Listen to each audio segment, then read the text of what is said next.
اعوذ باللہ من الشیطان الرجیم بسم اللہ الرحمن الرحیم۔ سورہ مائدہ آیات نمبر 78-86 میں بنی اسرائیل میں سے کفر کرنے والوں پر داؤد علیہ السلام اور مسیح علیہ السلام کی طرف سے لعنت۔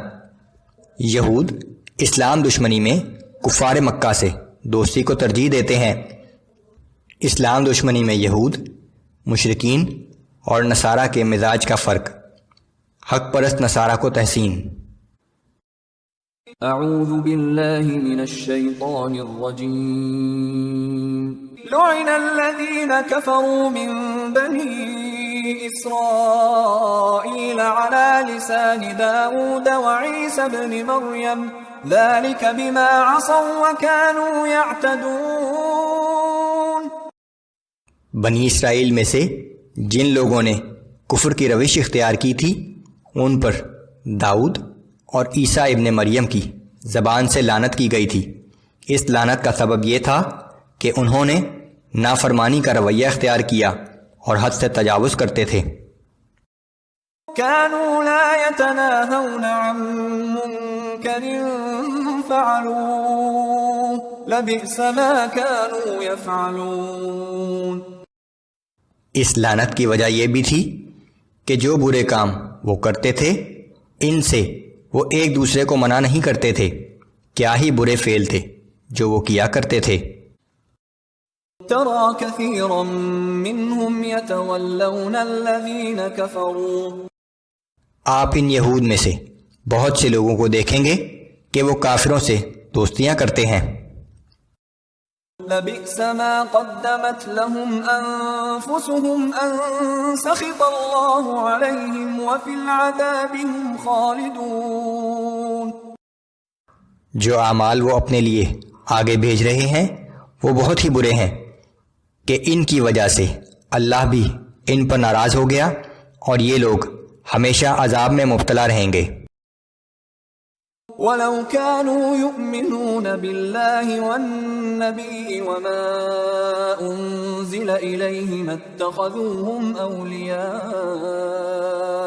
اتَّخَذُوهُمْ أَوْلِيَاءَ وَلَكِنَّ كَثِيرًا مِّنْهُمْ فَاسِقُونَ۔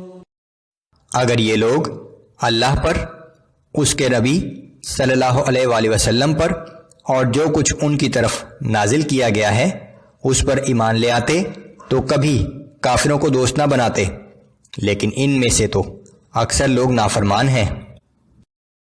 لَتَجِدَنَّ أَشَدَّ النَّاسِ عَدَاوَةً لِّلَّذِينَ آمَنُوا الْيَهُودَ وَالَّذِينَ أَشْرَكُوا۔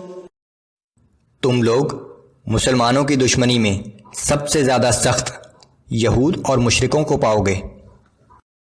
وَلَتَجِدَنَّ أَقْرَبَهُم مَّوَدَّةً لِّلَّذِينَ آمَنُوا الَّذِينَ قَالُوا إِنَّا نَصَارَىٰ ذَلِكَ بِأَنَّ مِنْهُمْ قِسِّيسِينَ وَرُهْبَانًا وَأَنَّهُمْ لَا يَسْتَكْبِرُونَ۔ اور مسلمانوں کے ساتھ دوستی کے لحاظ سے سب سے نزدیک ان لوگوں کو پاؤ گے جو کہتے ہیں کہ ہم نصرانی ہیں، یہ اس لیے کہ ان میں بہت سے عبادت گزار اور تارک الدنیا درویش پائے جاتے ہیں، نیز اس لیے کہ وہ اپنی بڑائی کے گھمنڈ میں مبتلا نہیں ہوتے۔ وَإِذَا سَمِعُوا مَا أُنزِلَ إِلَى الرَّسُولِ تَرَىٰ أَعْيُنَهُمْ تَفِيضُ مِنَ الدَّمْعِ مِمَّا عَرَفُوا مِنَ الْحَقِّ يَقُولُونَ رَبَّنَا آمَنَّا فَاكْتُبْنَا مَعَ الشَّاهِدِينَ۔ اور جب یہ نصارہ اس کتاب کو سنتے ہیں جو رسول اللہ صلی اللہ علیہ وآلہ وسلم پر نازل ہوئی ہے تو آپ ان کی آنکھوں سے آنسو بہتے ہوئے دیکھتے ہیں، کیونکہ انہوں نے حق کو پہچان لیا۔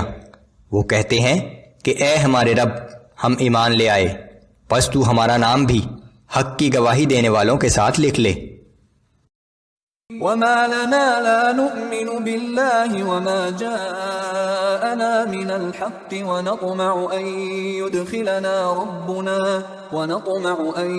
يدخلنا ربنا مع القوم الصالحين. اور وہ کہتے ہیں کہ آخر ہم اللہ پر کیوں نہ ایمان لائیں اور جو حق ہمارے پاس آیا ہے اسے کیوں نہ مان لیں، جبکہ ہم اس بات کی خواہش بھی رکھتے ہیں کہ ہمارا رب ہمیں صالح لوگوں میں شامل کر لے. فأثابهم الله بما قالوا جنات تجري من تحتها الأنهار خالدين فيها وذلك جزاء المحسنين. تو اللہ ان کو اس قول کے عوض جنت کے باغ عطا فرمائے گا جن کے نیچے نہریں رواں ہوں گی، وہ ان باغوں میں ہمیشہ رہیں گے اور نیک اعمال کرنے والوں کا یہی صلہ ہے. والذین کفروا وکذبوا بآیاتنا اولئک اصحاب الجحیم. اور جن لوگوں نے کفر کیا اور ہماری آیات کو جھٹلاتے رہے وہ لوگ جہنمی ہیں.